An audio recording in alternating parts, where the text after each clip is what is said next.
Ang hihilingin ko dito ay kapayapaan para sa nakakarami at kung ano yung kumbaga makakapagdulot ng kabutihan para sa lahat. Bilang naranasan ko na rin ma-hospital, maoperahan, mahirap, hindi biro yung takot, hindi biro yung anxiety na nararamdaman ng isang taong may sakit, lalo na kung hindi mo alam kung magigising ka pa ba pagkatapos ng ganito, pagkatapos ng isang araw, sa bawat pagtulog mo, hindi mo alam eh. Sobrang ang daming uncertainty sa buhay. So, sana mapagaling ng ubtaw ang lahat ng may sakit. Gusto ko maka-heal ng lahat ng karamdaman, sakit, cancer, ganyan, leukemia, lahat, sakit sa puso o ano, lahat ng kailangan pwedeng i-heal. Yun ang gusto ko maging healer. Medyo delikado yung ubtaw, kasi pwede tayong maging greedy minsan, pwede tayong hindi makapag-isip ng tama, pero siguro hihilingin ko, siguro mapagaling yung mga mahal ko sa buhay. Yun naman talaga ang first na gagawin natin kung iisipin natin. Patience. Patience and zen. Sa sarili ko na magstay sa akin yung patience and zen ko dahil yun yung pinakawala akong virtue at yun din yung ikinaka-stress ko araw-araw. So I think that would be really, really nice. Maraming masasagot na problema sa buhay ko kapag nagkaganda. Nais ko pong magkaroon ng katalinuhan ang mga tao para hindi na sila manghuhula sa buhay. At syempre, health po.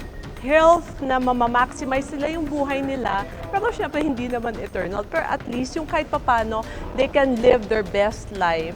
Ang hihilingin ko ay ang kapayapaan ng mundo. Walang galit, walang nag-aaway. Kung meron man mga misunderstanding, at least nag-uusap ang tao at nagkakaintindihan. Ubtaw kasi yun yung bato na nag-heal di ba? Nag-heal sa body. Pero siguro ako parang gusto ko heal yung mind ko kasi may tendency ako minsan mag-overthink, maging anxious sa mga pangyayari sa buhay. So sa panahon ngayon, parang mahalaga sa akin yung magkaroon ng peace of mind. Hirap yun Kasi ang dami nating kailangan, dami nating problema.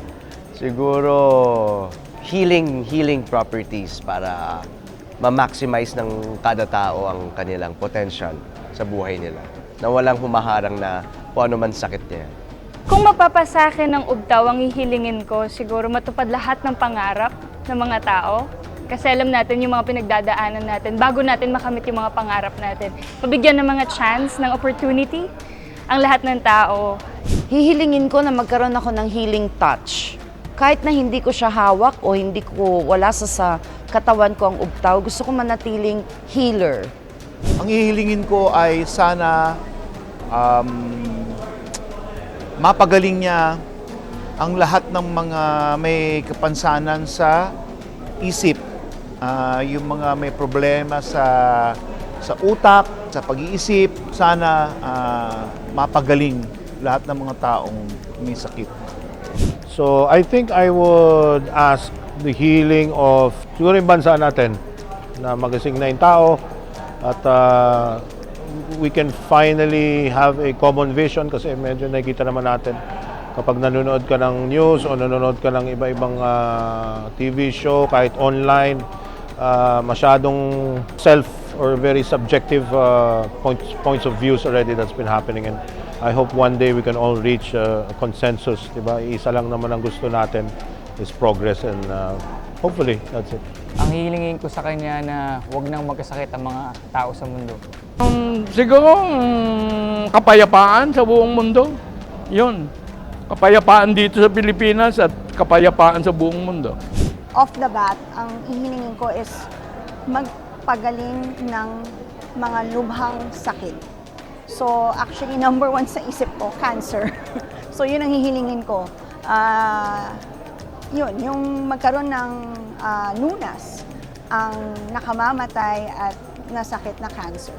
Isang hihilingin ko ay ang lagi lang malusog at masaya at mapayapa ang pamilya ko at lahat ng mga mahal ko sa buhay at kapayapaan at pagkakaisa para sa buong mundo.